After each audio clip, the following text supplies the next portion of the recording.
대한민국 근현대사를 성경적 세계관으로 알리고 전하는 대한역사문화원의 한국 근현대사 바로 알기 특강입니다. 자유를 위해 부름받은 사람 네 번째 이야기, 한성 감옥의 기적입니다. 이승만은 한성 감옥의 고통 속에서 자신도 모르게 오 하나님, 나의 영혼을 구원하여 주옵소서, 그리고 나의 나라를 구원하여 주옵소서라고 기도했습니다. 그러자 그를 짓누르던 고통이 사라지고 기쁨을 누리게 되었죠. 이승만은 그때의 상황을 이렇게 고백합니다. 나의 마음에 기쁨이 넘치는 평안이 깃들면서 변한 사람이 되었다. 내가 선교사들과 그들의 종교에 대해 갖고 있던 증오감, 불신감이 사라졌다. 이런 변화 이후 이승만은 비로소 진정한 개혁을 시작하게 되었습니다. 한성 감옥이라는 절망의 장소에서 하나님을 만나고 하나님의 전능하신 손을 의지하여 놀라운 일을 시작한 것이죠. 우리는 그것을 한성 감옥의 기적이라고 부릅니다. 지금부터 한성 감옥 기적을 소개하겠습니다. 그 시작은 한성 감옥 학교입니다. 1902년 10월 어린이를 위한 학교가 시작되었고 12월에는 도서관이 그리고 수감자들의 변화를 위한 어른 학교로 이어졌습니다. 감옥에 웬 학교? 더구나 어린이 학교라니. 어린이도 죄를 지어서 투옥되었다는 걸까요? 그건 아니죠. 만약 죄를 짓고 수감 생활을 해야 하는 사람이 한 집안의 가장이고 그 사람 없이는 가족의 생계 유지가 어려운 경우 그가 밖에 나가 일하는 동안 그의 아들이 볼모로 갇혀 있도록 했다고 합니다. 또 죄수인 아버지와 함께 생활하는 아이들도 있었죠. 그래서 한성 감옥에는 적지 않은 아이들이 있었다고 합니다.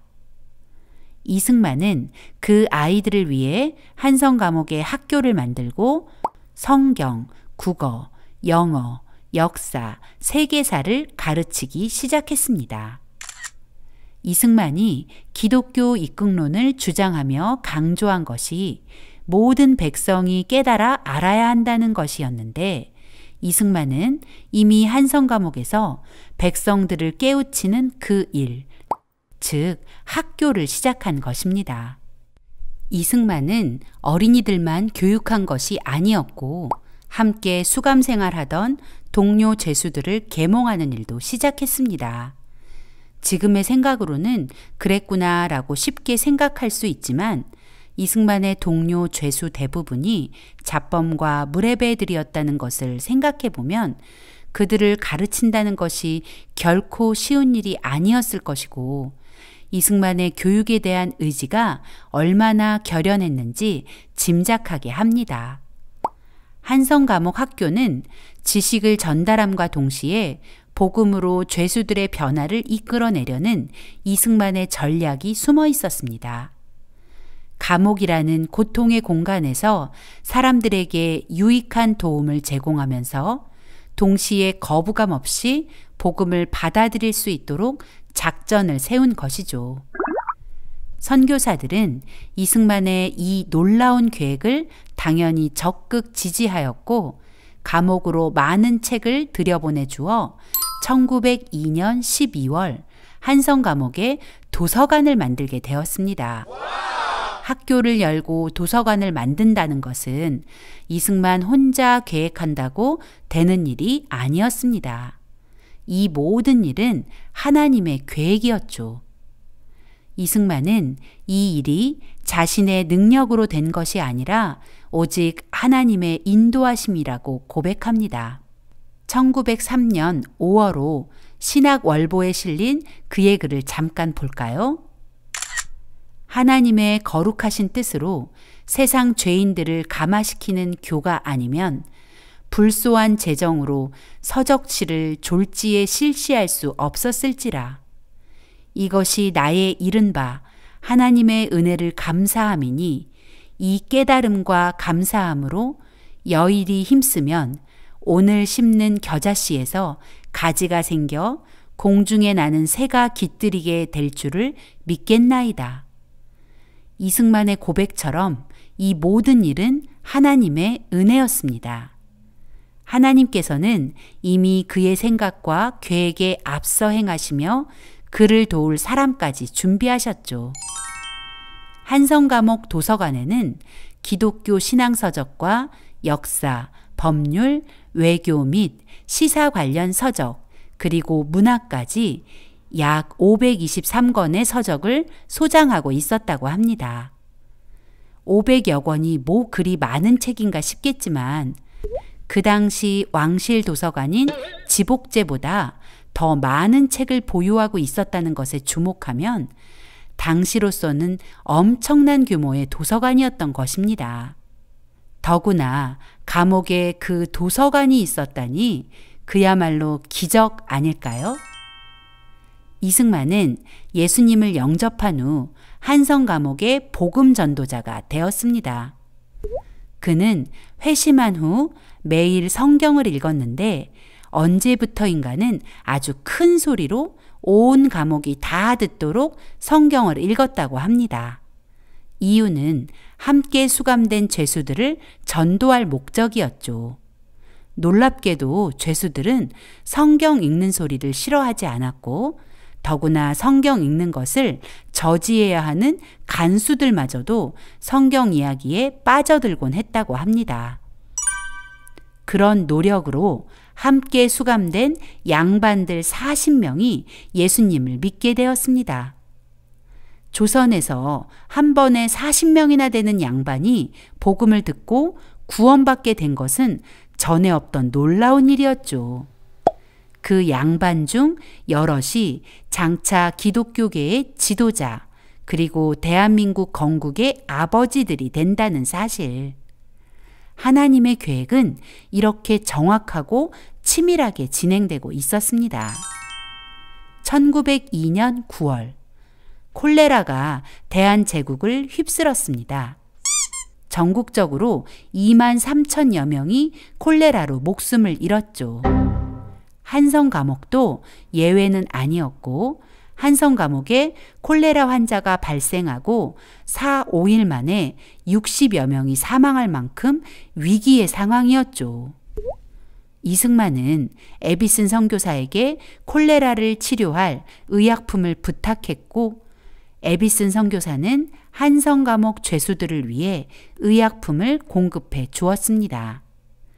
이 절박한 상황은 그가 1903년 5월 신학월보에 기고한 옥중 전도를 보면 자세히 알 수 있습니다. 혈육의 연한 봄이 5, 6년 옥고에 큰 질병 없이 무고히 지내며 내 외국 사랑하는 교중 형제 자매들의 도우심으로 하도 보호를 많이 받았거니와 성신이 나와 함께 계신 줄 믿고 마음을 점점 굳게 하여 영혼의 길을 확실히 찾았으며 작년 가을에 괴질이 옥중에 먼저 들어와 4, 5일 동안에 60여 명을 눈앞에서 끌어내릴세 심할 때는 하루 17 목숨이 앞에서 쓰러질 때에 죽는 자와 호흡을 상통하며 그 수족과 몸을 만져 시신과 함께 섞여 지냈으나 홀로 무사히 넘기고 이런 기회를 당하여 복음 말씀을 가르침에 기쁨을 이기지 못함이라. 이승만은 콜레라로 쓰러진 환자들을 진심으로 안타까워하며 헌신적으로 간호했고 그들의 구원을 위해 기도했습니다. 콜레라에 감염될 수 있다는 것을 충분히 알았지만 말이죠. 이승만의 그 섬김은 병든 자들의 마음을 열었고 많은 이들이 이승만의 사랑과 섬김에 감동을 받아 기독교로 개종하는 일이 일어난 것입니다. 언더우드 선교사의 부인 릴리어스 호튼 여사는 이승만의 복음 전도의 열정에 대해 이렇게 말했습니다.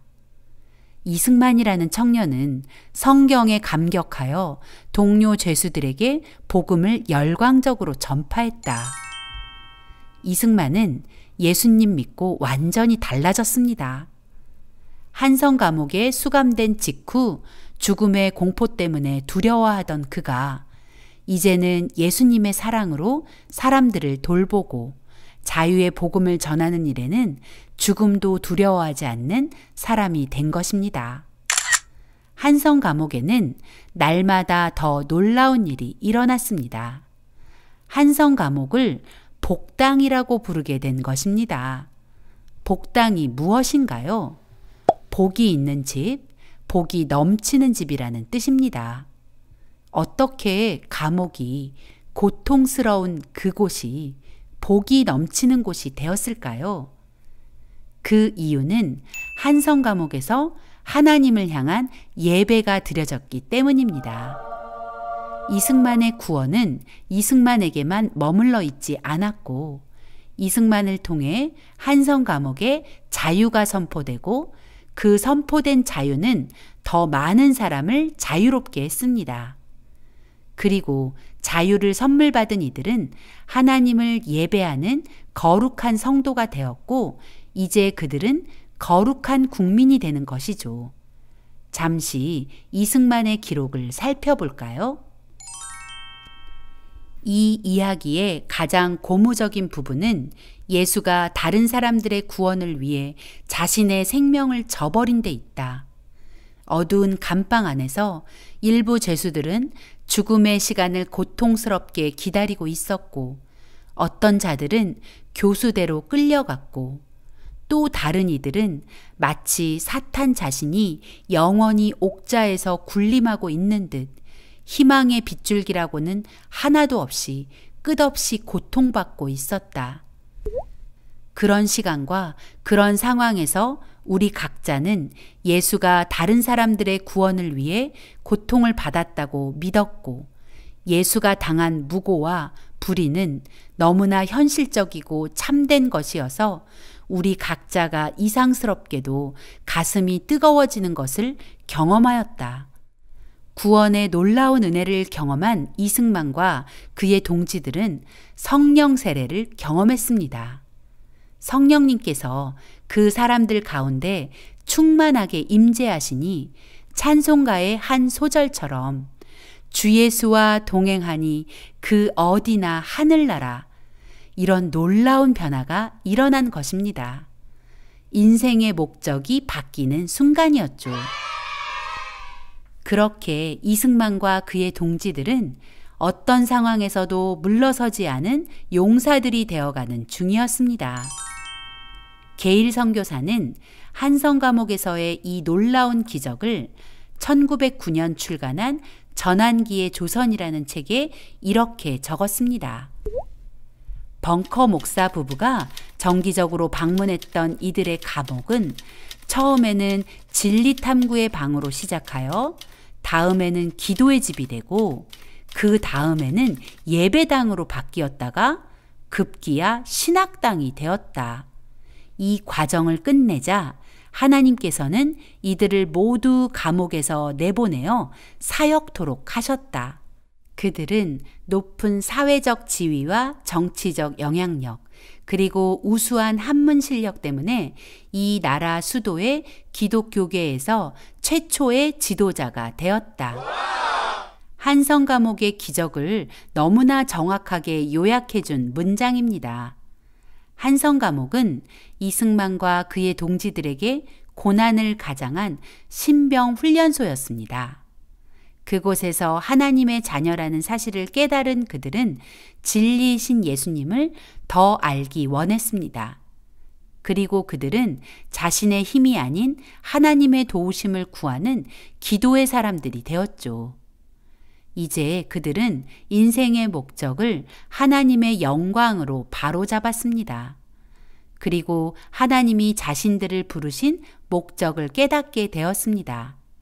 이 모든 과정이 하나님의 섭리였고 한성 감옥은 하나님이 예비하신 훈련장이었던 것이죠. 이제 하나님은 그들의 모든 훈련 과정이 끝났음을 선언하셨고 한성 감옥에서 내보내셔서 하나님의 구원 프로젝트에 그들을 투입시키셨다는 것입니다.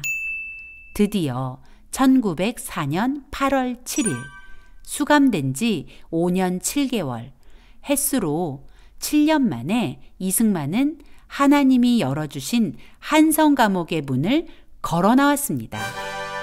구한 말 대한제국은 마치 한성 감옥과 같았습니다. 오직 절망뿐인 상황. 이승만은 그 절망 가운데서 모든 만물의 주인이시며 주권자이신 하나님을 만났습니다. 그리고 함께 수감 중인 죄수들에게 열정적으로 자신이 만난 하나님, 절망 가운데 유일한 소망이신 하나님을 전했습니다. 그리고 대한제국 모든 백성이 그렇게 되길 바랬습니다. 이승만은 절망 속에 있는 한성 감옥 죄수들에게 글을 가르치고 세상의 이치를 깨닫게 하는 교육을 시작했습니다. 그들 역시 대한의 백성이고 그들이 각자의 책임을 다하면 분명 거룩한 새 나라를 보게 될 것이기 때문이죠. 한성 감옥은 기독교를 근본으로 삼은 사람들이 배움을 통해 세상의 이치를 알게 되면서 당장 눈에 보이는 한계와 고통은 더 이상 아무런 문제가 되지 않는 복된 장소로 바뀌어 버렸습니다. 한성 감옥의 이 기적은 찻잔 속의 태풍이 아니라 찻잔을 깨고 나와 대한민국 건국을 이루는 큰 태풍이 된 것입니다.